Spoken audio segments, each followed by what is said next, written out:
होली की आत्मा।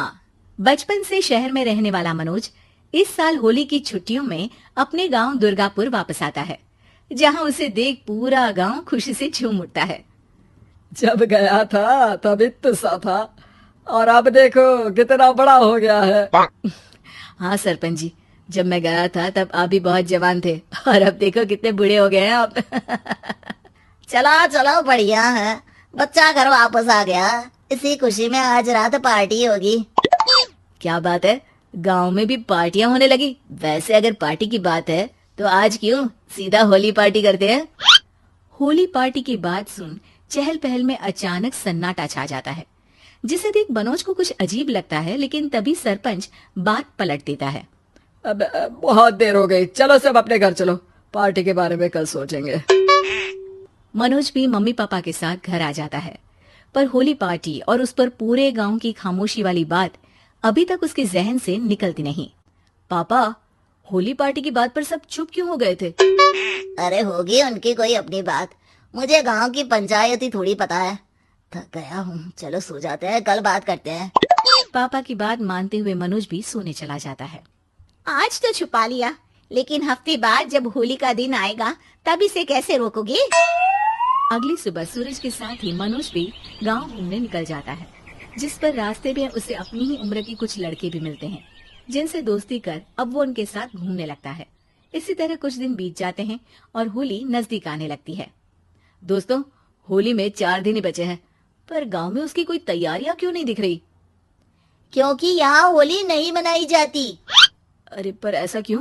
वो राजा भूषण। अरे तुम 4 दिन के लिए आए हो, क्या इतना सोच रहे हो? चलो कुछ खाने चलते हैं। इसी के साथ एक बार फिर होली की बात को टलते हुए देख मनोज को शक होने लगता है। वो घर पहुंचते ही इंटरनेट पर अपने गांव और राजा भूषण के बारे में जानकारी निकालने लगता है। क्या?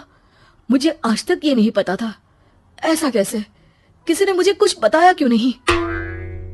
सारी जानकारी लेने के बाद मनोज गांव वालों या अपने मम्मी पापा से कुछ पूछे बिना खुद ही उसकी सच्चाई के बारे में छानबीन करने लगता है, जिसके चलते वो राजा भूषण की हवेली में पहुंचता है।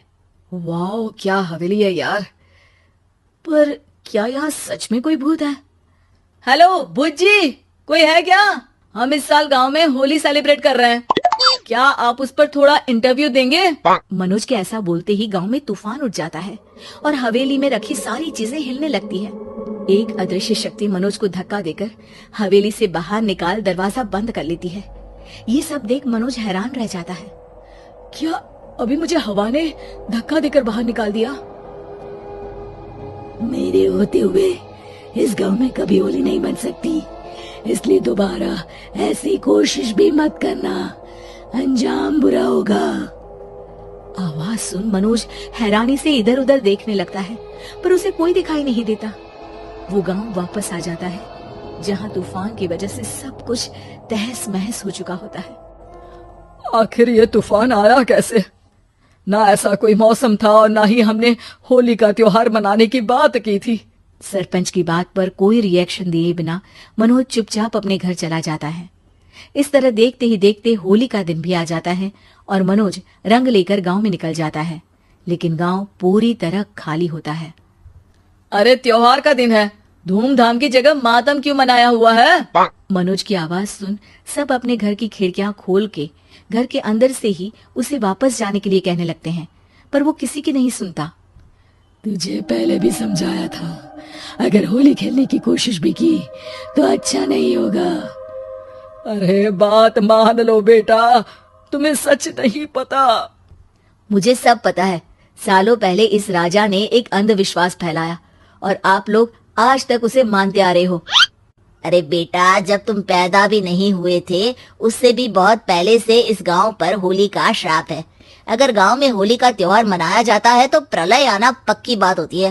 राजा भूषण इस सब में नहीं मानते थे और त्योहार मनाने लगे, जिसके चलते होली वाले ही दिन पहले उनके बेटे की और फिर उनकी मृत्यु हो गई। तभी से गांव की रक्षा के लिए उनकी आत्मा उस हवेली में रह रही है। सबकी बातें सुन मनोज उलझन में पड़ जाता है। सोचना भी मत मनोज, अगर तुमने इस परंपरा को तोड़ने की कोशिश भी की तो उसका परिणाम इस गांव और गांव के लोगों के लिए अच्छा नहीं होगा। मुझे भी यकीन नहीं हो रहा कि आप लोग एक बेतुकी बात को मानकर सालों से रंगों के त्योहार को मातम की तरह मनाते आ रहे हो। मनोज किसी की कोई बात ना मानते हुए पूरे गांव में रंग बिखेर देता है, जिसके तुरंत बाद वहां तूफान के साथ बिजलियां गरजने लगती है। अचानक मौसम में ऐसा बदलाव देख जहां मनोज कंफ्यूजन में आ जाता है, वहीं गांव वाले डर से सहम जाते हैं।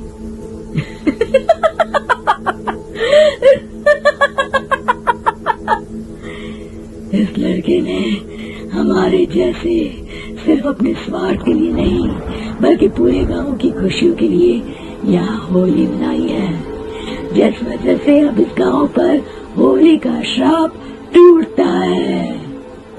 ऐसा बोलकर राजा का भूत वहां से गायब हो जाता है, जिसके बाद गांव के लोग धूमधाम से होली मनाते हैं।